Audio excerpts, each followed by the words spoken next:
In this sixth lecture, we want to talk about Columbus's maps. This will give us a peek inside Columbus's head to see what the world looked like to him. It looked much different to Columbus than it does to us. The world was much smaller. There was virtually no southern hemisphere, certainly no western hemisphere, and the largest geographic feature of this planet is the Pacific Ocean, and it did not exist as well. I'm going to take you through a series of maps here so you can begin to orient yourself and to see the world as Columbus saw it. This first map we know that he took a look at. This is Ptolemy's world map. You can tell by the name itself, Ptolemy is an Egyptian. This map was created in the 1st century of the Common Era, probably about 40 years after the death of Christ. Egypt, of course, was part of the Roman Empire. So Ptolemy is not only Egyptian, but he is Roman as well. This map reemerged in the Middle Ages, and Columbus consulted it. You can tell by looking at this map, and let your eyes orient to it for a moment. You can tell a couple of things immediately. Ask yourself what's missing. You'll notice that the southern hemisphere is missing. There's no North or South American continents, and the Pacific Ocean is missing. You'll notice the Mediterranean area is reasonably accurate. Of course, you can see Egypt clearly here. And of course, Ptolemy lived in Egypt, so it's not surprising, I suppose, that that portion of the world around the Red Sea, North Africa, southern Europe, the Mediterranean, you can see the Black Sea here. The Caspian Sea is oriented east to west as opposed to north to south, as it should be. You can see the Persian Gulf. You can see Spain quite clearly. You can see Italy, and you can see Greece. To the northwest, you can see what purports to be the British Isles, and you can even see parts of Scandinavia here. Notice that Ptolemy wraps Africa around the base of this map. The reason he does this is because he has no idea how far South Africa extends. Europeans will not cross the Cape of Good Hope until 1488. That's only 4 years before Columbus sails. So Ptolemy has no idea how far South Africa extends, so he simply employs guesswork. And he uses southern Africa and he extends it eastward and connects it to Asia. This creates an immense Indian lake or inland sea. It's kind of a decorative border for Ptolemy. So if you look at this map, you can see quite plainly that if you place yourself in Spain, look at that very narrow ocean just to the west of Spain. That's the Atlantic Ocean. Columbus believes it's quite narrow, and if you cross it, look where you would emerge on the other side of this map, in China. Now let's take a look at another map that Columbus used. In fact, most Christians in Western Europe would be familiar with this map. It's called a TO map. You see the encircling ocean of the earth, M-A-R-E, Latin for sea, very narrow encircling ocean of the earth, and then the T inside the O represents the Mediterranean, the Nile, and perhaps the Don rivers, dividing Europe from Asia and dividing Africa from Europe. You'll notice Asia is given the dominant position at the top of this map, and you'll notice also that Noah's sons are given dominion over the 3 continents. You see Shem has dominion over Asia, Japheth over Europa, and Ham over Africa. This, of course, is from Genesis. As the ark comes to a rest after the great flood, people emerge, the animals and Noah's family, and God apportions the land masses of the earth to Noah's sons. Now, sometimes in the very center of this TO map, you will have the city of Jerusalem. This, of course, is the centerpiece of Christianity, often referred to as the navel of the earth. Now, I want you to think about this map compared to the Ptolemy map that we just looked at. Ptolemy's map is entirely secular. This TO map is clerical. It is a Christian interpretation of world geography and the place of Christianity within that story. But both maps tell Columbus the same thing. The earth is encircled by a narrow ocean. There are only 3 continents, Africa, Europa, and Asia, and that it should be, in theory, relatively easy and safe to travel directly from Europe to Asia. Now, this next map is the Psalter Map. That's P-S-A-L-T-E-R, Psalter. This is an elaborate TO map. You can see the encircling ocean of the earth here, just as we just saw. If you look closely, you can see the T, the Mediterranean running vertically, dividing Europa from Africa, and then the Nile and the Don rivers separating Africa and Europa from Asia. You'll see at the top of the map Jesus holding in his left hand an orb or an apple. I've heard different interpretations of this. The most convincing is that as Jesus overlooks the earth, he has your fate as well as the planet's fate in his hands. If you look with a magnifying glass at this map, it's fascinating. It's full of depictions of stories from Genesis. You see paradise at the top with the 4 rivers emerging from it. You see the Tower of Babel. You see a variety of scenes from Genesis depicted here.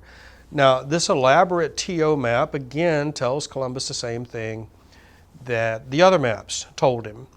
There's no Pacific Ocean, there's no Western Hemisphere, there's no Southern Hemisphere.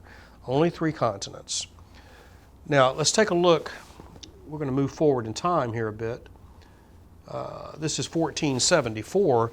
This is the Toscanelli Map. Toscanelli was an Italian nobleman who was interested in these things, and he and Columbus sent this map back and forth as they made comments on it. The publisher of this particular version of the map has superimposed the real Western Hemisphere in white. The Toscanelli Map are those portions in beige. And you can see that Columbus leaves Spain. He goes to the Canaries off the coast of Africa.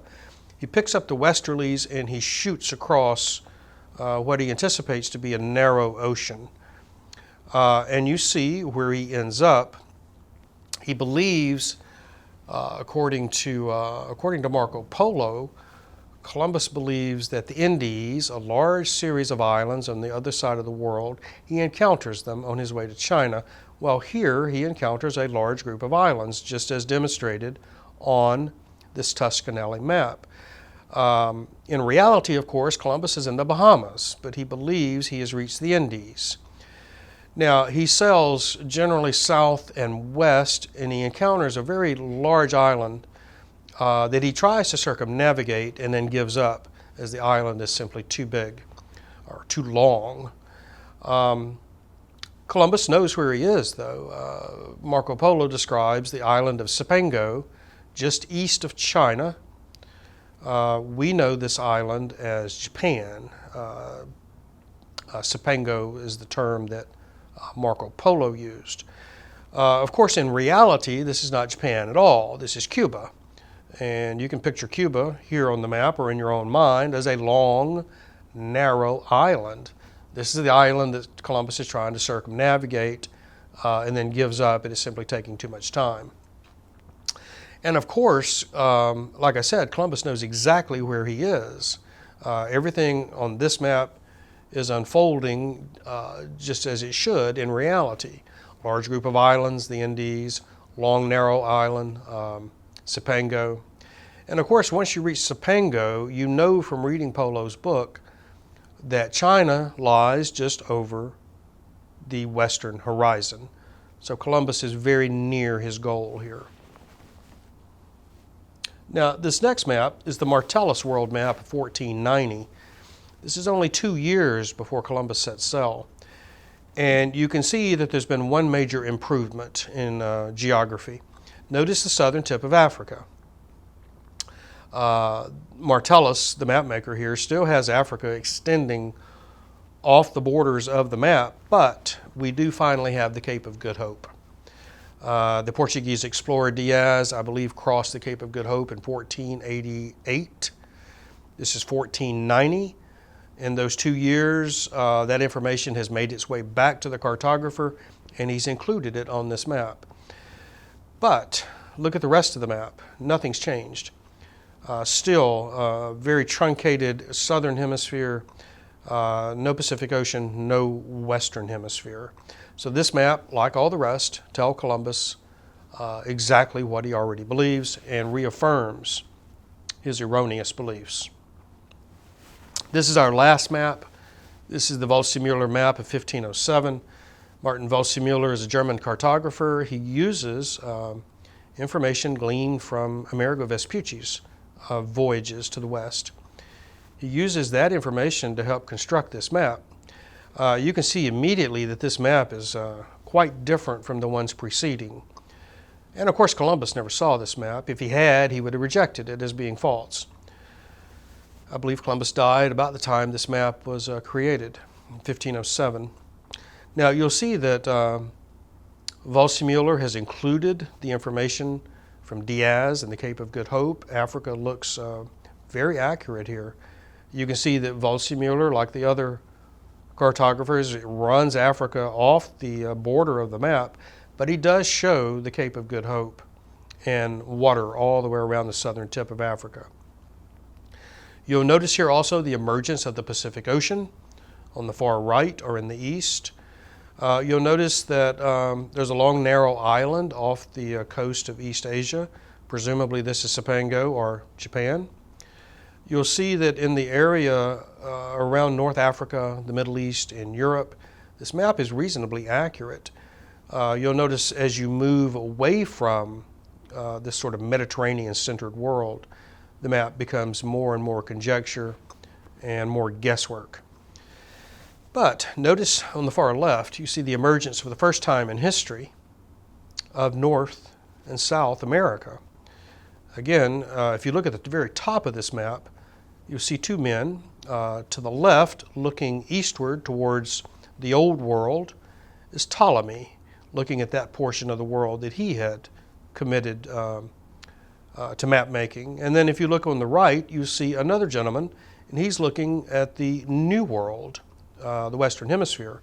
That's Vespucci.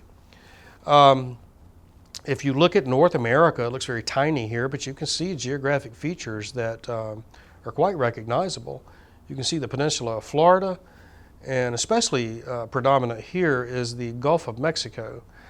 Of course, Waldseemüller has no idea how big North America is, so it's depicted quite small here. But then you can see a much larger depiction of South America here, extending into the southern Atlantic, running sort of parallel to Africa across this ocean way. Again, Columbus never saw this map. He would have been bewildered by it.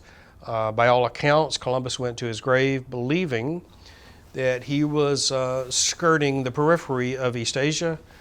And of course, on his last voyages, he was searching for a strait or some waterway to get him the rest of the way on his journey to China. Of course, he never found it. It is ironic that he sailed along the Caribbean coastline of Panama, which in another 5 centuries would have a big ditch dug through it, creating the Panama Canal and creating precisely that narrow strait that Columbus would have needed to get to China. Of course, if Columbus had realized the world looked like this, he would have never pitched his argument to begin with.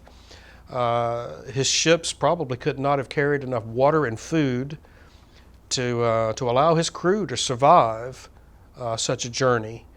In 1492, to undertake such a journey would have meant to cross Cape Horn in South America, and then the immense Pacific Ocean to get to China, which would have been unheard of. So I hope these maps give you some notion of how the world looked to Christopher Columbus and why his grand adventure is so enticing. If someone were to ask you why these maps are significant, well, all but the last one do not depict a southern hemisphere or a western hemisphere or a Pacific Ocean.